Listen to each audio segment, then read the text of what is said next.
Hello, and welcome to a new episode of The Career Changers. Today, our guest is Richard Cogswell, sales leadership expert and author of The Cultural Sales Leader. We will talk about his career journey, becoming an author, and how to sell yourself, even if you hate the idea of selling. Hi, Richard. Welcome to The Career Changers. Hi, Elisa. Very happy to be here. Let's start with your background, as we always do. Let's go back to the time when you were a child. What was your dream job? Do you know what? I honestly didn't have much of a direction when I was young. This makes me think about a car poster that I remember seeing about a Saab convertible, one of those Swedish cars, and they had the tagline, Jewel Thief, Pilot, International Figure of Mystery, Spy, all these kind of very glamorous jobs. So I guess being British, I probably wanted to be either a footballer or a pilot.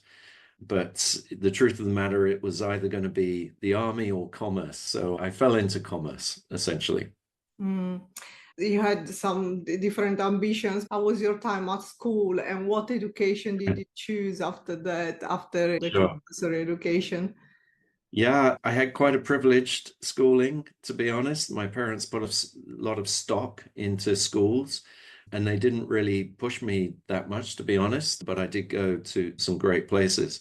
We moved a lot in my early years, so I did go to a number of places, but the ones that really stick in my mind were Westminster School in London, Highgate in North London, and then Wellington College, which was where I did my O and A levels, as they were called then.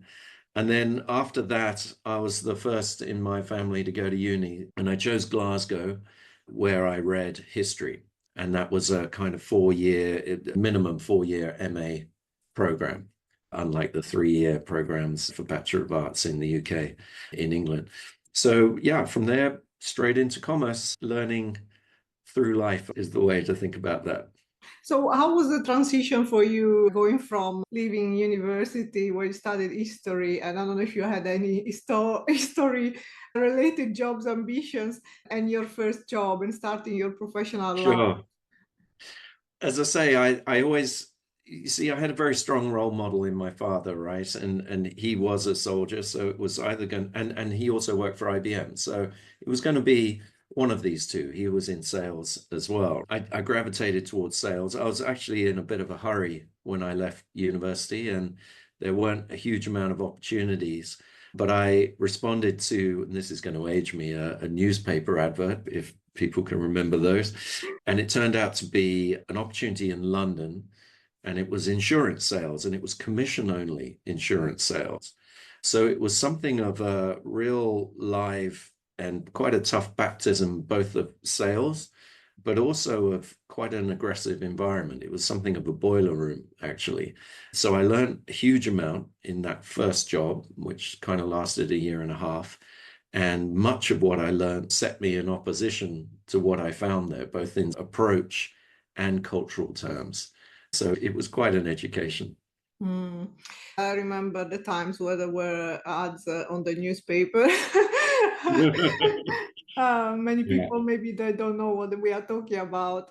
exactly. We might have lost some of the audience. They may go and Google it. Yeah. You found this environment was particularly tough, and but how did you progress then your career in there? What was at the time when you thought, okay, after 1 year and a half, what was your direction, and how were you feeling about it? Yeah, as I say, it was an interesting environment in the sense that it was very aggressive. It was heavily cold call based, and the sort of ABC method of sales, always be closing. And as I say, quite an aggressive culture around that. I knew I still was interested in selling, but I wasn't happy there. So what basically happened was that I moved into a graduate program at Barclays, which was really designed to churn out commercial managers who would sit on risk and lending portfolios. That also wasn't quite to my taste because it was quite institutionalized. But after that, I fell into what I describe B2B software sales, and it was in the payments industry. And really 85% of my career or so has been in the payments industry around various different parts of the ecosystem.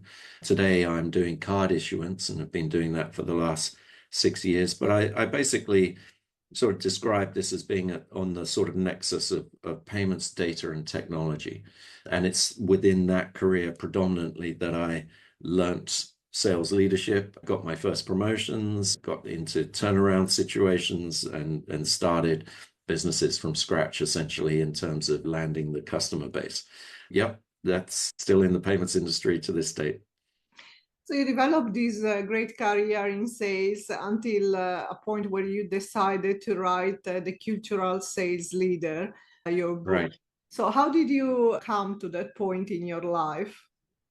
I suppose it's always been a little bit in me, but it's been a long time coming. So I think in terms of how I reference my sales leadership, I've always considered myself something of a servant leader. And within that, I've tried to share good practices, share approaches, whether it's prospecting or value selling or what have you. So I've done a lot of internalized training over the years, and some of it's been quite high level in terms of changing practices. So I've always had that in the locker. But a few things triggered me, I guess, about 3 years ago. Firstly, quite a senior contact of mine asked me for some advice in terms of how he should run a global sales team. And then one of the kind of formative experiences was that I was asked to participate in a session by an online MBA training school where they really were looking to develop the leaders of tomorrow in Southeast Asia. And I was on a call with maybe 40 first-time leaders. And the challenge was to go away and think about the top 3 challenges. And these people were so diverse. They were from every country in Southeast Asia. You can think of every industry. And they all came back with the same 3 to 5 challenges, which I did as well, thinking back to when I was first in that position. And I just thought to myself, there are really 3 phases of sales leadership: when you're first promoted, probably with no training; when you're asked to turn around a company or a function that's not performing; and when you start something from scratch.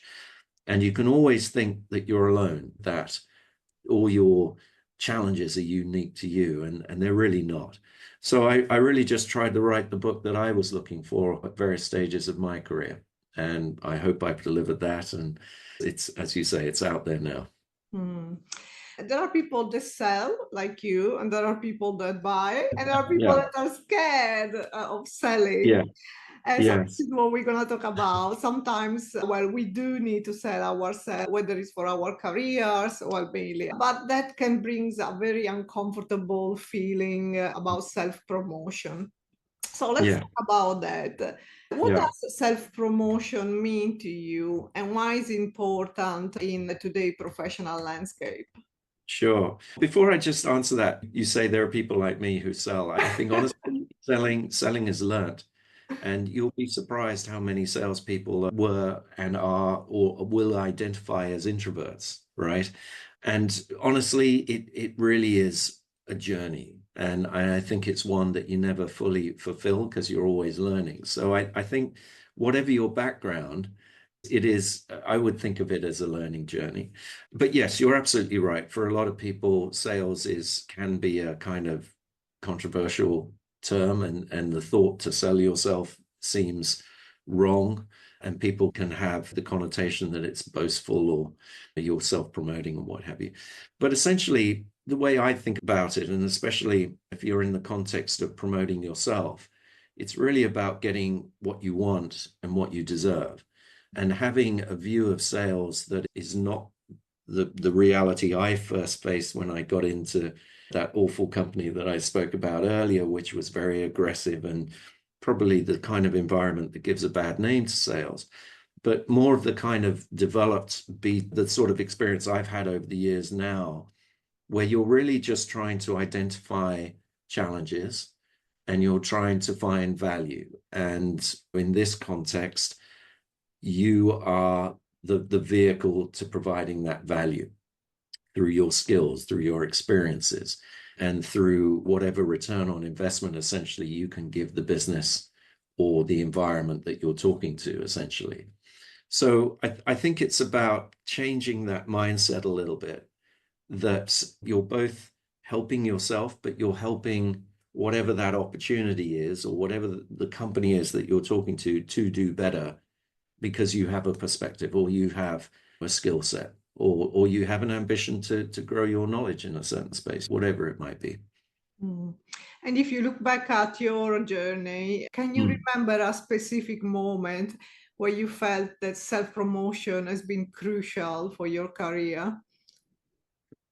100%. I'm actually in the process of writing a second book, which is essentially how I talk about breaking recruitment cycles, right? It is very challenging in today's environment sometimes to secure the jobs or the promotions or the opportunities that you really want. And it can be very frustrating. And equally, for those who are in unfortunate circumstances like being made redundant, there can also be a huge amount of pressure to solve for finding your next opportunity. And, you know, there's a whole world out there of job opportunities that aren't necessarily advertised, but which you can network your way into. And 4 or 5 times in my career, I've essentially managed my network and self-promoted myself through a number of conversations to essentially create a recruitment process that was ultimately driven with me as the kind of identified candidate. And then when it's gone and it's been advertised, and yes, of course, other people can apply for it, you already have advantage because you already know and are having very different conversations, more detailed conversations with the panel that will ultimately choose you. And sometimes I've done that effectively to get what I want in terms of opportunities that really suit my skill set and that I know I can bring value to. But it's also happened when I've actually been in that unfortunate position of being redundant. And I think the more senior you are, the longer it can actually take to get a new role. So Mm. if you can suddenly leverage your network, and we can talk about this later, but essentially get into those conversations and turn something around quickly when you need to, that's essentially the story I would tell to you in terms of how I've had a personal experience of creating opportunity, and sometimes when I've really needed to. Mm. So, why do you think many people feel uncomfortable about self-promotion? Sure. Look, I think it's very understandable, actually. We talked a little bit earlier about the perception, right? People can have a perception that sales is boastful or sleazy or that you're going to come across badly, which again, I think is largely down to perhaps a misunderstanding of what we mean by sales, right? So I think it's good to define that in terms of identifying and solving for a value proposition, right? When a company is hiring someone, they've got a set of things they want to solve for, and they may well have challenges outside of that, which part of your interview process, you need to uncover those and then speak to how you're going to solve for those, right? So that's like a very different conversation than what I think a lot of people connect with when they initially hear sales or sell yourself. But I think also it's quite a complex topic because there's a number of issues here. I think societally, or even as individuals, we're dealing with millions of years of the creation of our brains. And sometimes to promote yourself, you're going against what is comfortable and what our kind of lizard brain is warning you against, right? Because there's been a lot of many millennia of us working together in groups. And if you suddenly work individualistically, it can be a clash. And then people can also have fear of failure, fear of looking silly, fear of humiliation, Mm. which again is really fear of taking that first step. Because I think, again, when people do, and then and particularly if they're well prepared and they're having value-based conversations, or they're actually trying to move an agenda forward, that's so welcoming to any interviewer compared to someone who's done no research and who's living off their CV. And you don't have to be 100% correct is the other thing. So being comfortable in what you don't know, and especially if we are talking about an interview process, there's no way you're going to be 100% correct about a company or a situation looking from the outside in. But it's good enough to be 50, 60% correct, because at least if you're hitting elements that are correct, there's more impetus on the interviewer to coach you to correctness, right? And then your next conversation is already going to be better. So I think it's that perception piece. It's not really understanding what someone means when they say sell themselves. And it's a lot of quite understandable fear and nervousness that all need to be taken and isolated as challenges to overcome, essentially. And so to move forward, what are some practical strategies that someone can learn to overcome the fear of self-promotion and gradually start to build their confidence in promoting themselves? Yeah. Look, I think there's no substitute for preparation. And again, in the new book that I'm writing, I try to break that down. And we're blessed today we have so many resources that allow us to do a lot of research before we get into a conversation. And there's some fundamentals, of course. You can go to a company website, you can look at, if it's a public company, you can look at their financials, you can look at what the executives are saying about the business. You can get a sense of their values and what their culture is before you've even entered the conversation. But then, for example, if I'm interviewing with you, my first step will be to go onto LinkedIn and to understand what you're interested in. And there are places there where you can understand where you're posting, what posts you're reacting to. So therefore, I have a sense of perhaps your values, what topics are driving you. And by extension, I can start to think, as the hiring manager, what are you really looking for here? And then I can apply my skill sets to that. And then, of course, we've all got a network. And the value of this is that you're only 2, 3, 4 steps away from someone who might, today you are a stranger, now we're getting to know each other, but there's a good chance that there's someone in my network who perhaps is a step closer to you, or perhaps knows you, or perhaps knows your company.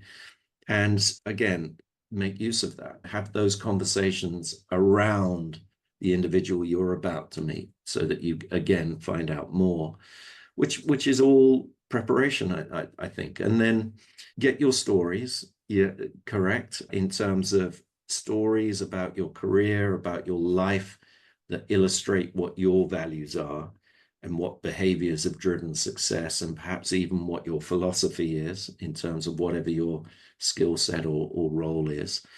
If you haven't identified those, then spend some time to identify those as well, because again, you're going to have a more interesting conversation. And I think the other thing is to not have overly ambitious goals, right? If I'm meeting you for the first time in an interview process and you're the first person I'm meeting, you're not the only one I'm going to meet. There's going to be a panel, right? So my goal here today should not be to get the job. My goal here today should be to get to the next conversation, which already takes a lot of pressure off yourself, right? And my goal should then be, can I corroborate some of my thoughts and feelings about this conversation, get some feedback from you that enables my next conversation to be even more powerful. If you do these things, and if you role play and practice and become comfortable with speaking about these things and making sure always that you're both passionate but also succinct to the point, and you don't outstay your welcome, you make your point and move on, this can all help you. So yeah, breaking down our big achievement in small steps, it seems a good technique to make it easier for us. So how can we promote ourselves without sounding inauthentic or boastful? Yeah, I think authenticism is absolutely key, right? This is where storytelling comes a good part, because otherwise, if you're not structuring something in. I started here, I learned this, I overcame this, and the result was this. If you're not following a storyline like that, then you could appear as if you're simply boasting about achievements. And I think one of the best ways you can practice is, again, going to a tool like LinkedIn, right? And there, one of the things I think LinkedIn is, and I've certainly become more and more attuned to this now that I can call myself an author, is that it's essentially a publishing tool at the end of the day. And it's a tool where you can share thought leadership, you can comment on other people's thought leadership or commentary that they're making around your industry or around skills or whatever the topic might be. And a good place to start is looking at what other people are posting that are around your subject matter areas of expertise. And you can start by simply commenting on these things and commenting more than saying great point, but adding something to the conversation and then getting more confident with that, perhaps. And again, you're not having to write an essay or anything. It can be 2 or 3 sentences, but you're adding something. And then perhaps you can build that into actually telling your audience something. You're, again, practicing your storytelling. And I think the more you bring yourself to that, the more authentic you're going to be, right? Mm-hmm. And again, I would practice that to the extent that you're being very succinct about things, because again, think about your audience. People who are checking these things out on LinkedIn are busy professionals. They're probably in a taxi or at a coffee shop, or it's the first thing they're doing in the morning over breakfast. So people don't really have time to absorb a huge multi-paragraphed message, but something that breaks it down in a compelling way will help you to be compelling equally. Yeah, I would use tools like that, but try to bring your stories out and your skill sets out and share something. So we talk more about when people need to apply for new jobs or to look for a job, but what about self-promotion for professional growth and new opportunities, maybe in the same company, also if you're running your own business? Yeah, no, absolutely. Look, I think I do talk about this in the context of my sales leadership book, The Cultural Sales Leader, but I think there are lessons in that could be for anyone in any position. And let me try and illustrate where I'm coming from. One of the things that a sales leader has to do or become very good at or learn to become good at is communication. And I think one of these elements is effectively about selling internally and externally all the time. And why do I say that? It's because you have to become expert in your business. But you have to then combine that with understanding what are the pure focuses that you must execute against to reach your target. And therefore, what needs to be true to win? And what investments or big bets would you like to place in order to transform things? And it can't be done in isolation. You have to be able to communicate this to a wide audience, your leadership, other department leaders, other departments, your staff, other people's staff, in a way that the whole company is understanding, feeding into that, aligning with you, and then ultimately supporting you. And you know what? That could be true of any function.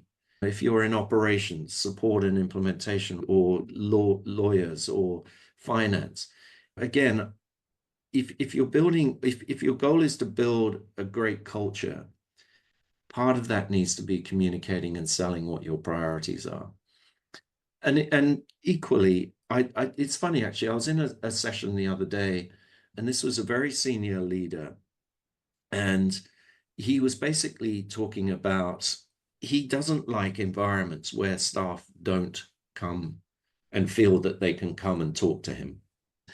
But equally, I think the conferred responsibility on that is for the staff to think creatively about their functions and what to put it again in compelling terms. Great leaders want to have ideas to come from anywhere. And that can be about doing something more efficiently. It can be about asking for resources to be better able to execute. It could be asking for training. It could be anything. But again, I think what you've got to do, and this is where it does come back around to sales, is to understand what it is you're asking for, what the impact is on either yourself and the business, what the outcomes are likely to be, and obviously what the investment ask is, right? And the more you think about it in those terms, then it can help you in your internalized career as much as it is going and finding opportunity elsewhere. Mm-hmm. So we're reaching the end of this episode. I realize that time is flying and everything you're sharing is so interesting. But if you could give some final tips of encouragement for listeners who are struggling with self-promotion, what would you say in a few words? Look, I think always a good place to spend a little time using yourself as a data input. And I mean that in the whole sense of things. So firstly, if you are feeling challenged or if you are feeling negative emotions, the worst thing you can do is to try and suppress those or ignore them, right? And I would try and get those out on paper, not necessarily to try and resolve them, but to understand what it is you're feeling and ask yourself a set of questions that could be, what is it that I'm feeling? Why do I think I'm feeling it? What is the shift that I would like to make? How would I like to get to the next point? And I think by interrogating yourself in very simple ways around that, number one, you're acknowledging that you might be feeling whatever it is that you're feeling. It could be imposter syndrome. It could be fear of taking that step. It could be, oh my God, I don't know that person. They're a stranger, but I'm contemplating reaching out to them. And you can start to already put a more positive shift on things, right? Then understand what your goal is very clearly and limit those goals. Like I say, for example, the example we used earlier, my purpose in speaking to you today is to get to the next conversation. So already I'm less pressured. And then really think about consistently what it is that you're trying to achieve or ask for, where your story is in terms of making that a compelling ask, and literally breaking down what's the cost, what's the outcome, what's the return on investment you get from hiring me, whatever it might be, or what's the identified problem that I've found, and what do I think the answers might be. I've considered these things. I think always happily surprised by the generosity of the audience that you bring it to, as long as you are being compelling, passionate, succinct, and you're not outstaying your welcome. That's really helpful.